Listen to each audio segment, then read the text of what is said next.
That's what firefighters and fire chiefs and fire departments can do, is start preparing themselves for the training and then delivering the training that will provide them the awareness of ballistic vest protection, of threat awareness. They can look at a situation and determine what is and isn't a threat and then what to do about it. Those are the things that we need to be doing a better job of. Enchanted Sky Media.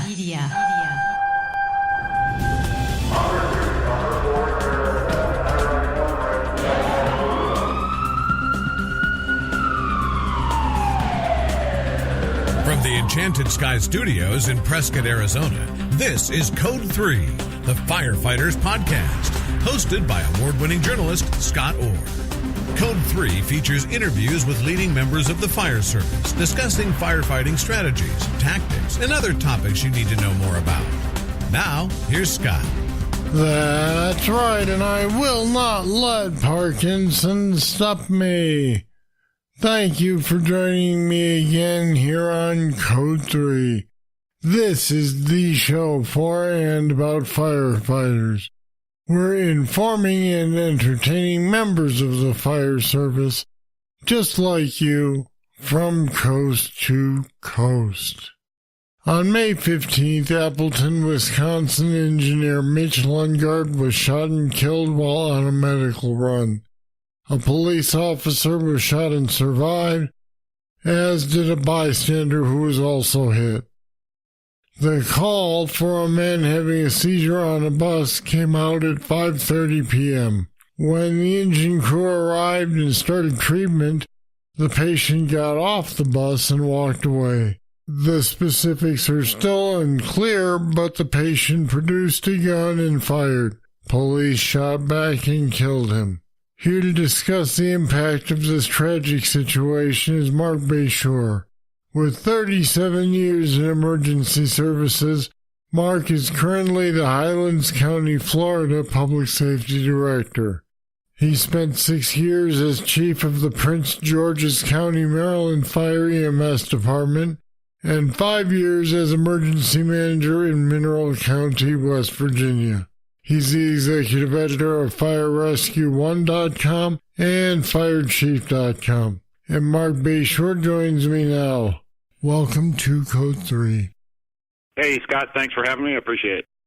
So this was just a medical run. Is it time to start acting like the cops who say there is no such thing as just a routine traffic stop?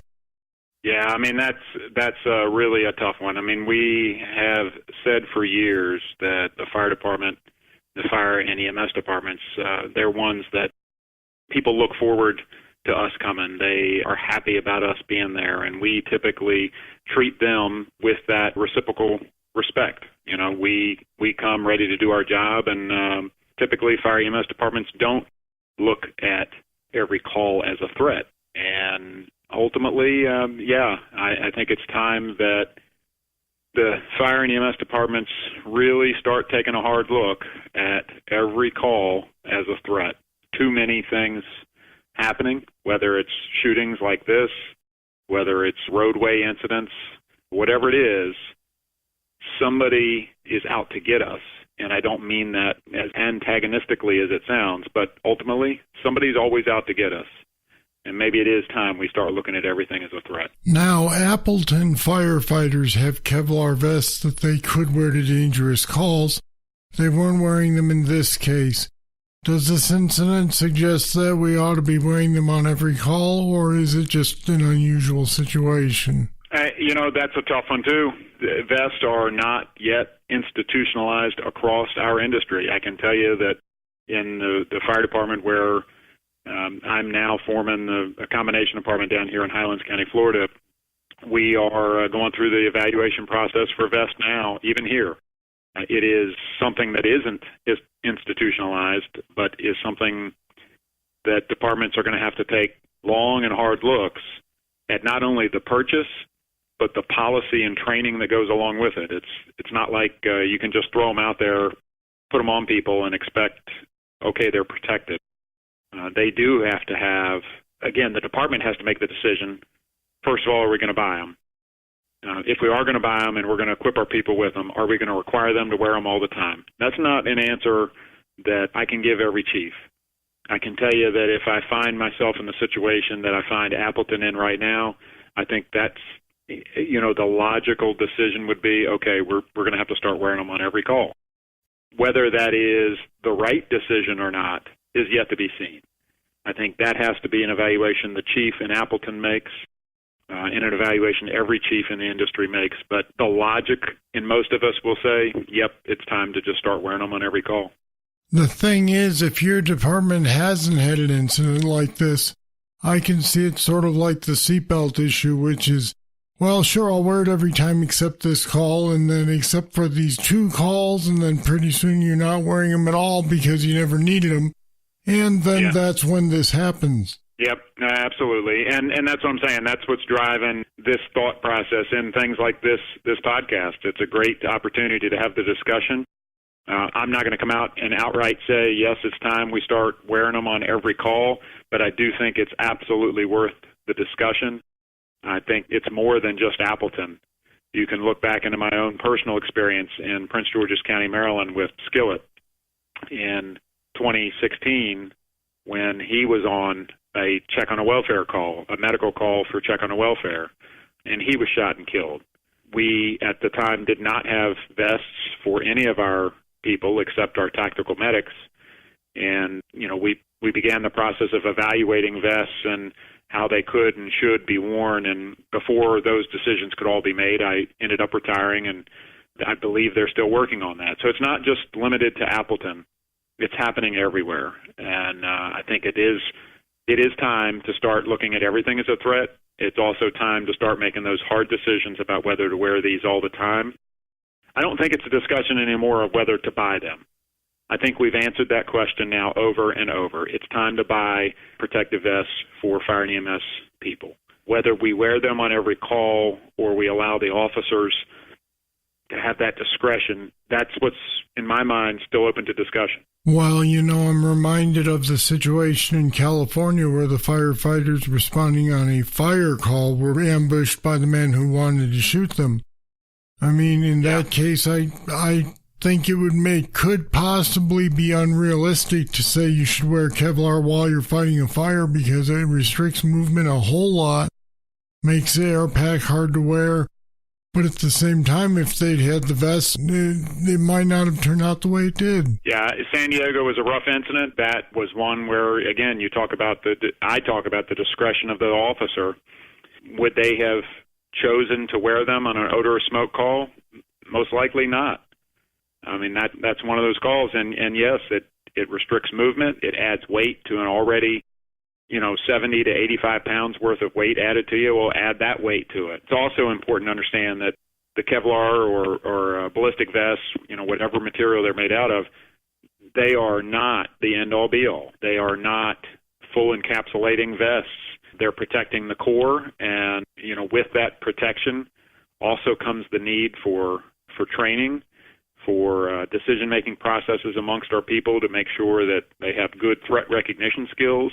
It's not, I said it kind of in the beginning, it's not something just to throw out there. It really is a lot more than just buying the vest and just getting people to wear them. We've got to focus on making sure people have got the training, the skills, and the knowledge, not only when the right time is to wear it, but how to use it and what the realistic expectations of the protection is.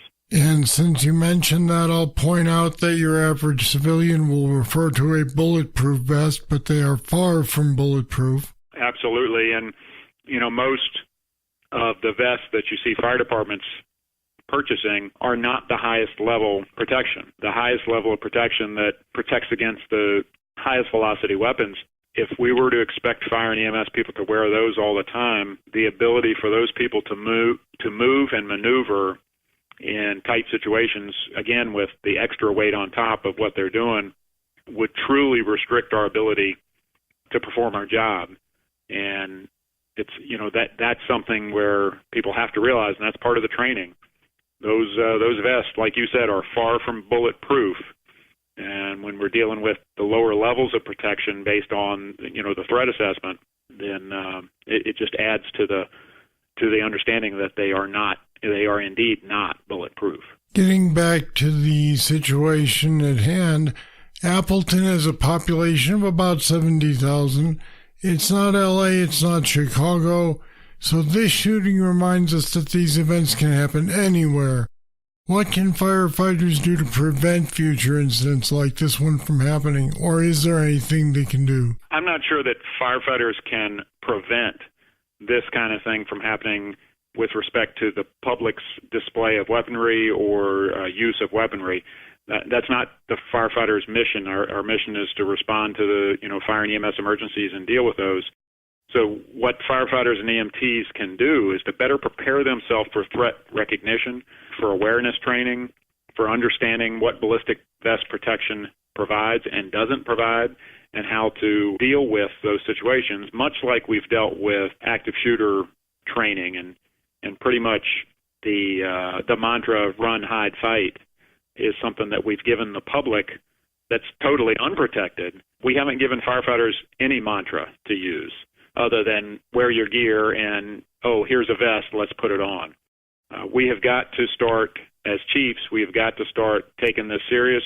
We are currently in Highlands County going through not only the evaluation of the vests, but we are searching out for companies that will come deliver some of the basic ballistic vest training for our fire and EMS people. We don't need necessarily to have SWAT team training for them. We don't need to have that high-level training. We need to have some basic awareness and understanding of what those ballistic vests will and won't do. And that's what firefighters and fire chiefs and fire departments can do more than anything, is start preparing themselves for the training and then delivering the training that will provide them the awareness of ballistic vest protection, of threat awareness. They can look at a situation and determine what is and isn't a threat and then what to do about it. Those are the things that we need to be doing a better job of. We do real good telling firefighters how to recognize a backdraft getting ready to happen or getting ready to see a smoke explosion. We talk to them about reading smoke. We talk to them about looking at roof structures and determining what's getting ready to collapse or not collapse, about when flashover is going to occur. We do lots of great training with fires and those threats, but we do very little threat recognition training with respect to what would typically be considered either law enforcement or investigatory type of events. That's the best thing we can do right now, and make sure that our firefighters are fully aware of their surroundings and in a situation where they can recognize those threats and deal with them appropriately. Given what we know today and what we can do today, would you say that future fatal shootings like this are inevitable, or do you think they could possibly be avoided entirely in some way? I don't know that I'd say they're inevitable. I'm not sure that I can also say they're avoidable. I think absolutely there's more we can do to train our firefighters and EMTs and paramedics in threat recognition and in the more of the tactical fight that they may find themselves in. If we can do that and we can provide them with not only what people talk about active assailant or active shooter training, really two different things about understanding the active shooter and the active threat, but then also responding to it with ballistic protection, responding as part of a rescue task force. If you have that level of training in your community, we've got to make sure that we're training to the level of expectation of the department and the level of preparedness within the community, and then we'll do the best that we can do to avoid these kinds of things. You can look at the incidents in New York, up in the Northeast, several incidents where people lit fires and lured firefighters into situations and began shooting. Those are things until they happen, firefighters are going to be going to fires, and EMTs and paramedics are going to be going to sick people and sick calls.